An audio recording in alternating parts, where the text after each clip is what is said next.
ఇప్పుడు మీకు పెళ్ళైన తర్వాత స్టార్ట్ చేశారు. అసలు ఆయన ఏం చేసేవారు? మీ తను బిహెచ్ఎంఎస్ హోమియోపతి ఇది చదువుకున్నారు. అంటే దానికి లాస్ట్ మూమెంట్కి వచ్చేటప్పటికి దాన్ని కాలేజ్ ఏదో ప్రాబ్లం అయ్యేటప్పటికి మానేసి మళ్ళీ మామూలు డిగ్రీ వచ్చేసి తను అంటే అప్పటికి నాకు తనకి పెద్ద ఏజ్ గ్యాప్ ఏం లేదు. ఇద్దరం అంటే చిన్నవాళ్ళం ఇద్దరం. సో తప్పని పొజిషన్లో ఒక సిచ్యువేషన్లో మ్యారేజ్ చేసుకోవాల్సి వచ్చింది. చేసుకుంటే ఇమ్మీడియట్గా అంటే లవ్ మ్యారేజ్. అయితే నాకు ఇవాళ మీ లవ్ స్టోరీ చెప్పాలి కొంచెం. ఎలా ఎలా పరిచయం, ఎవరు ఫస్ట్ ప్రపోజ్ చేశారు, ఇవన్నీ చెప్పాలి. ఎలా పరిచయం మీకు సార్? యాక్చువల్గా ఈయన నాకు మా అన్నయ్య ఫ్రెండ్ తను. ఓకే. అన్నయ్య ఫ్రెండ్. సో మా అన్నయ్య కోసం అని చెప్పేసి వచ్చేవాళ్ళు అనమాట. వీళ్ళు మా అన్నయ్యకి సంబంధించి ఒక 4 ఫ్రెండ్స్ ఉన్నారు. 4 ఫ్రెండ్స్ రెగ్యులర్గా వస్తూ ఉండేవాళ్ళు అనమాట. వచ్చిన వాళ్ళ తిని కూడా ఉన్నాడన్న విషయం పెద్దగా నాకు తెలియదు అప్పుడు. అంటే క్యాజువల్గా రావడం బయట నుంచి ఏంటది మా అన్నయ్యని ఆ సీను అని పిలిచేవాళ్ళు. సీను ఏడి అంటే ఇక్కడి నుంచే నేను లోపల నుంచి లేడు, లేదు ఉంటే కనుక వస్తున్నాడు అని చెప్పి అంతే, ఇది ఆన్సర్ అన్నమాట. అలా ఇది చేశాను. కానీ అప్పటి నుంచి ఆయన నన్ను చూస్తున్న విషయం నాకు తెలియదు అసలుకి. అంటే అన్నయ్య ఫ్రెండ్ చెల్లెలు కదా, కొంచెం జాగ్రత్తగా ఉండాలి అన్నట్టుగా అందరూ జాగ్రత్తగానే ఉన్నారు. అక్కడ కనిపిస్తుంటే చూడకుండా ఎలా ఉంటుంది? నేను ఇందాక అన్నాగా మీ కళ్ళు అట్రాక్టివ్ గా ఉంటాయని, సో చూడకుండా ఎలా ఉంటుంది? సో అలా అంటే పిలిచేవాడు, మాట్లాడుతూ మా అన్నయ్య కోసం వచ్చి ఇది చేసేవాళ్ళు కదా. సో చూసి అరే బాగానే ఉందిలే అన్నట్టుగా అనుకునేవాడంట, కానీ నాకు ఎప్పుడు చెప్పలేదు. సో నేను మాట్లాడలేదు. అప్పుడంతా ఇంకా చిన్న ఏజ్ కదా.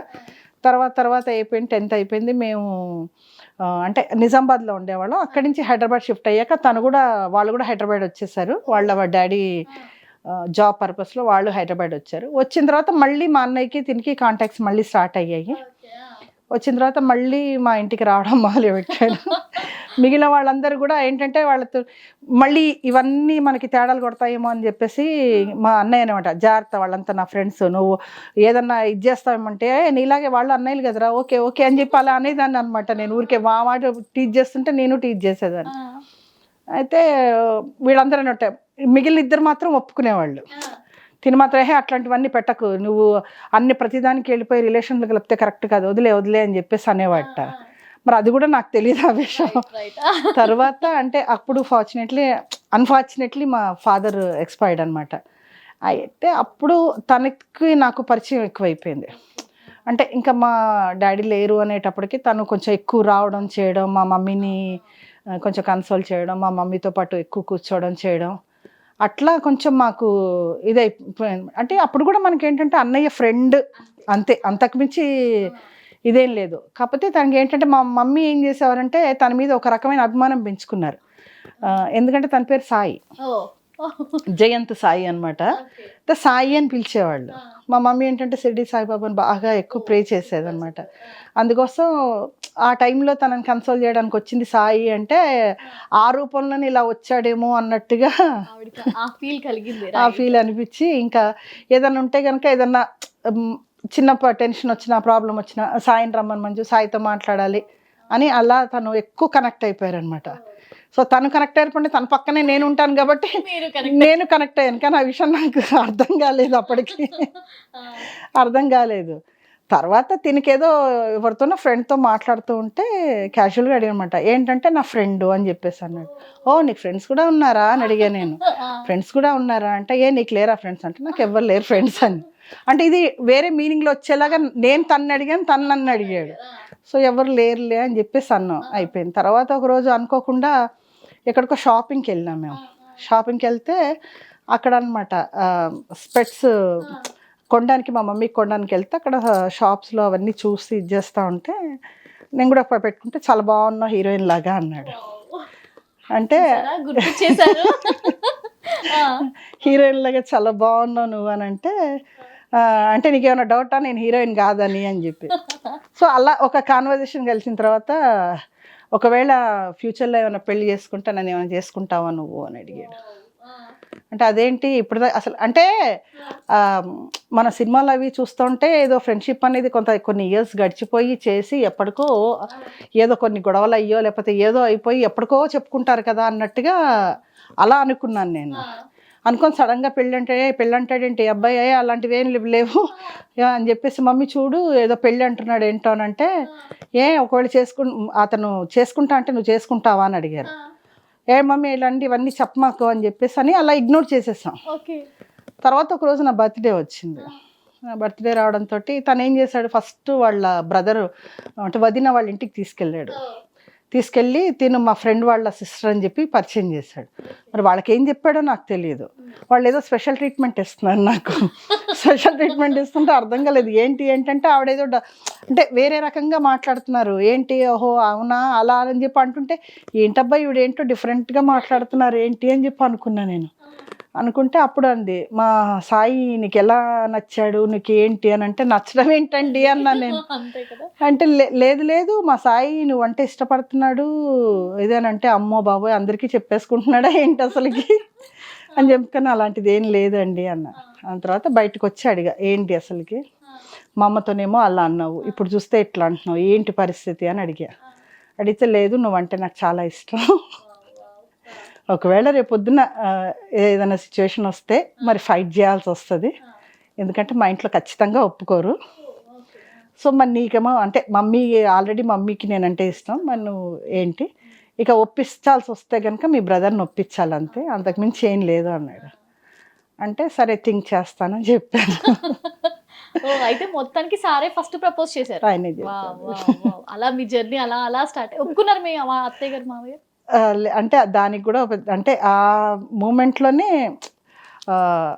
అప్పుడే అంటే ఈ సిచ్యువేషన్లోనే మదర్ కూడా 6 months గ్యాప్లో చనిపోయారు ఆవిడ. చనిపోయేటప్పటికి అప్పుడు ఏంటంటే ఇది కన్ఫర్మ్ అయిపోయింది అనమాట. అంటే ఇంకా వాళ్ళందరూ పెద్దవాళ్ళందరూ అనేసుకున్నారనమాట. ఇప్పుడు మా బ్రదర్ ఏమో అంటే ఇది ఒక సెంటిమెంట్ లాగా వచ్చేసింది. ఇప్పుడు మేము నిజామాబాద్ నుంచి వచ్చాము. నిజామాబాద్ నుంచి వచ్చిన 6 monthsకి మా ఫాదర్ చనిపోయారు. మళ్ళీ 6 months మా ఫాదర్ పోయిన 6 monthsకి మదర్ చనిపోయారు. సో మా బ్రదర్కి ఒక రకంగా టెన్షన్ స్టార్ట్ అయింది.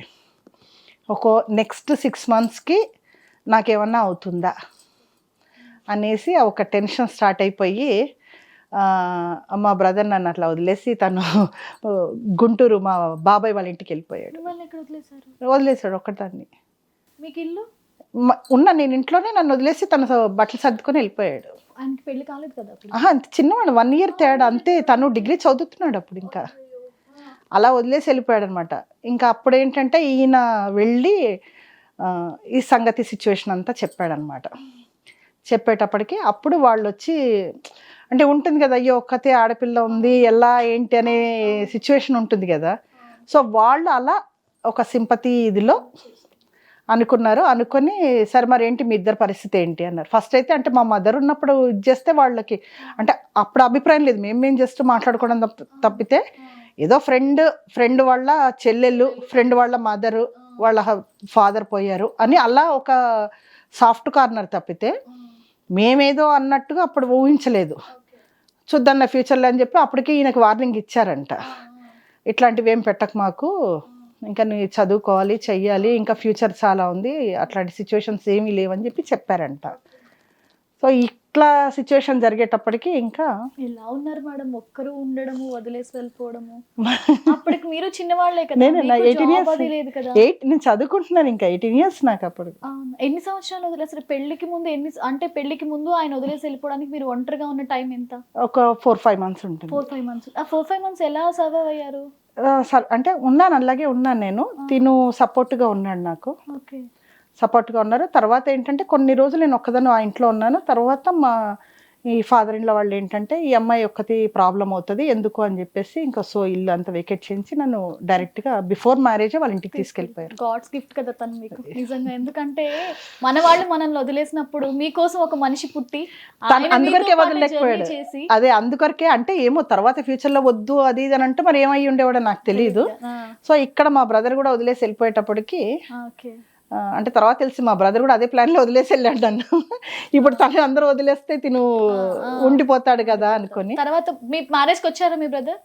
ఉన్నాడు, మ్యారేజ్కి ఉన్నాడు. Okay okay. మొత్తానికి ఏదైనా ఒక హ్యాపీ అంటే 2 బ్యాడ్ ఇన్సిడెంట్ లో ఒక చివర్లో ఒక గుడ్ ఇన్సిడెంట్ అన్నమాట. హ్యాపీ ఎండ్ అన్నట్టు ఒక మూవీలో చూపించినట్టు ఓన్లీ మొత్తానికి తను అదే అప్పటి నుంచి ఏంటంటే నాకు సపోర్ట్ చేస్తూనే ఉన్నాడు. సపోర్ట్ సినిమాలోకి వెళ్తామన్నా సపోర్ట్ చేశారు, అన్నిటికీ సపోర్ట్ చేశారు. మీకు ఇప్పుడు కిడ్స్ ఉన్నారు ఎంతమంది? నాకు 2 అమ్మాయిలు. 2 అమ్మాయిలు. ఓకే. ఏం చేస్తున్నారు? వాళ్ళిద్దరికి పెళ్ళిళ్ళు అయిపోయాయి. చిన్న ఏజ్ లో చేసేసారా మీలాగా? చేయలేదుగా. అంటే చిన్న ఏజ్ అంటే 23 చదువు అయిపోగానే చేసేసారు. చేశాను. హిట్ టీవీ యాప్ ఇందులో short news, live news, entertainment shows, movies, digital magazines తో పాటు మీ జిల్లా వార్తలను కూడా ఫ్రీగా చూడొచ్చు. ఇంకెందుకు ఆలస్యం, వెంటనే హిట్ టీవీ యాప్ ని డౌన్లోడ్ చేసుకుని ఫ్రీగా ఎంటర్టైన్మెంట్ పొందండి. Hit TV app. Hit TV app. Please download hit TV app. Hit TV app ని ఫ్రీగా డౌన్లోడ్ చేసుకొని ఎంజాయ్ చేయండి. మీకు నచ్చిన ఎంటర్టైన్మెంట్ కోసం హిట్ టీవీ యాప్ ని ఫ్రీగా డౌన్లోడ్ చేసుకొని ఎంజాయ్ చేయండి. హిట్ టీవీ యాప్ ని డౌన్లోడ్ చేసుకుని ఆస్వాదించండి, ఆశీర్వదించండి. ఇంతమంది సెలబ్రిటీలు హిట్ టీవీ యాప్ ని డౌన్లోడ్ చేసుకోండి అని చెప్తున్నారంటే ఎంత మంచి యాప్ ఆలోచించండి. అమెరికా అమెరికా అమెరికా అమెరికాలో చదవాలనుకునే వాళ్ళకి విశ్వసనీయమైన పేరు మన శౌర్య కన్సల్టెన్సీ. UK లో 1 year masters. UK లో 1 year masters. 2 years work permit up to 5 years visa. Contact Saurya Consultancy. Contact 89851 89851.